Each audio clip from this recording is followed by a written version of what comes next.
Masuknya pengungsi Rohingya mulai pertengahan November 2023 mendapat gelombang penolakan di sejumlah wilayah di Aceh. Kedatangan mereka disebabkan oleh memburuknya situasi keamanan di kamp pengungsi Coxbazar, Bangladesh. Penolakan ini memicu perdebatan publik di media sosial. Masyarakat terbagi menjadi dua, antara yang mendukung dan menolak kedatangan pengungsi dari Rohingya. Pendirian masyarakat Aceh ini bukannya tanpa dasar. Belakangan ini warga Aceh mengeluhkan kelakuan pengungsi Rohingya di lapangan. Dilaporkan beberapa warga Rohingya terlihat membuang sejumlah bantuan pangan ke laut. Ada juga yang lari dari lokasi pengungsian atau tidak mematuhi kearifan lokal yang ada. Selain itu, isu-isu negatif, disinformasi, hoax, bahkan ujaran kebencian di sejumlah platform media sosial terkait pengungsi Rohingya di Indonesia juga turut berpengaruh besar. Berdasarkan laporan yang diperoleh CNN Indonesia dari sumber PBB, narasi kebencian terhadap pengungsi Rohingya dimulai pada 21 November. Analisis di jaring sosial Drone Emprit menemukan bahwa informasi palsu dan narasi kebencian terhadap Rohingya di media sosial sengaja disebarkan oleh akun atau forum fanbase yang biasanya anonim tanpa identitas pengirim yang jelas.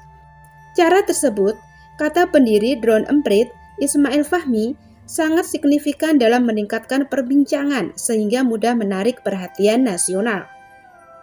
Hoax yang sangat banyak tersebar hingga menimbulkan kebencian masif terhadap Rohingya adalah isu perusakan mes pengungsi di Sidoarjo dengan narasi pelakunya Rohingya. Ternyata setelah dikonfirmasi ke petugas, pelakunya bukan Rohingya.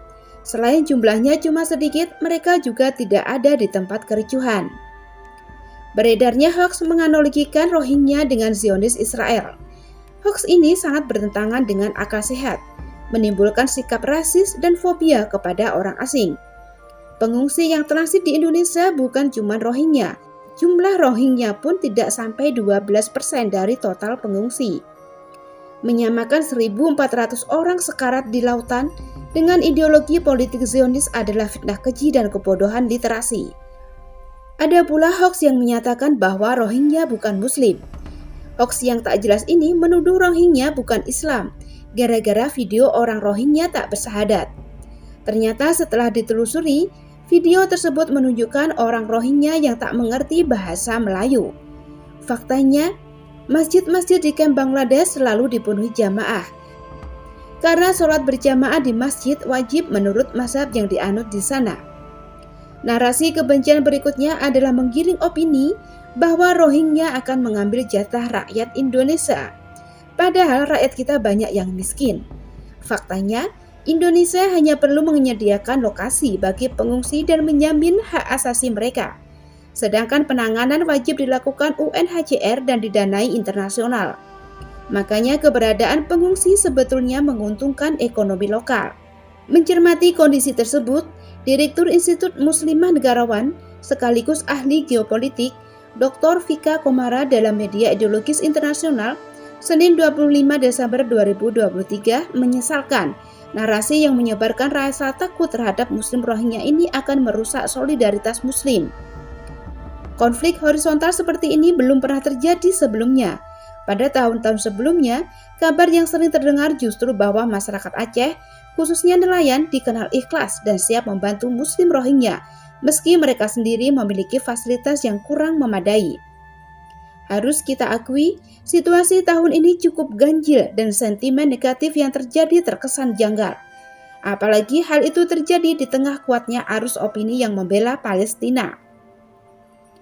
Terdapat konfirmasi bahwa memang ada pihak yang sengaja melakukan disinformasi melalui akun palsu UNHCR dan banyak akun yang tidak jelas identitasnya menyebarkan narasi kebencian terhadap Rohingya. Upaya tersebut memperkuat dugaan adanya upaya sengaja untuk melemahkan solidaritas umat Islam dan memecah belah umat yang fokus pada masalah Palestina. Siapa yang diuntungkan dari kekacauan antara masyarakat Aceh dan Rohingya? Tentu saja pihak yang tidak menyukai solidaritas dan persatuan umat Islam, termasuk yang membenci dukungan umat Islam Indonesia terhadap Palestina. Krisis Rohingya seharusnya tidak hanya ditanggung oleh masyarakat Aceh, tetapi harus ada peran dari negara Islam yang memberikan mereka suaka secara penuh, yaitu hak kewarganegaraan, bukan sekadar bantuan setengah hati dengan menempatkan mereka sebagai pengungsi yang tinggal di kamp tanpa hak atas pendidikan, kesehatan, dan keamanan. Tidak ada satupun negara Muslim, baik Bangladesh, Malaysia, ataupun Indonesia, yang bersedia memberi mereka status kewarganegaraan yang jelas hampir selama 2 dekade. Sekarang kita berhadapan dengan generasi kedua Rohingya yang lahir di kamp pengungsi yang tidak layak huni, tanpa pendidikan, guru, dan masa depan yang layak. Lalu, apa yang bisa kita harapkan dari moral, literasi, dan perilaku mereka? Kekacauan yang terjadi terhadap warga Rohingya kali ini erat kaitannya dengan rapuhnya situasi di Cox's Bazar, Bangladesh, salah satu penyebab berantai yang perlu diatasi. Di Cox's Bazar, penyelundup juga memanfaatkan situasi ini dengan menawarkan perjalanan ke Indonesia atau Malaysia.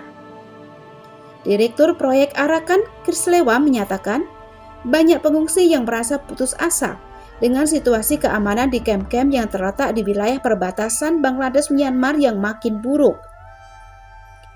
Peningkatan tren kejahatan berupa sindikat perdagangan manusia, narkoba, dan konflik antar geng menyebabkan 1,2 juta masyarakat Rohingya yang tinggal di 34 kamp Rohingya di Cox's Bazar sangat rentan terhadap ancaman keamanan individu dan kolektif. Situasi ini dimanfaatkan oleh para penyelundup untuk menawarkan jalan masuk ke Indonesia atau Malaysia. Akibatnya, kondisi rentan kamp-kamp pengungsi menjadi sebuah kartu yang dapat dimainkan oleh kekuatan politik tertentu demi keuntungan geopolitik mereka dengan melakukan kampanye yang menyebarkan rasa takut terhadap Muslim Rohingya.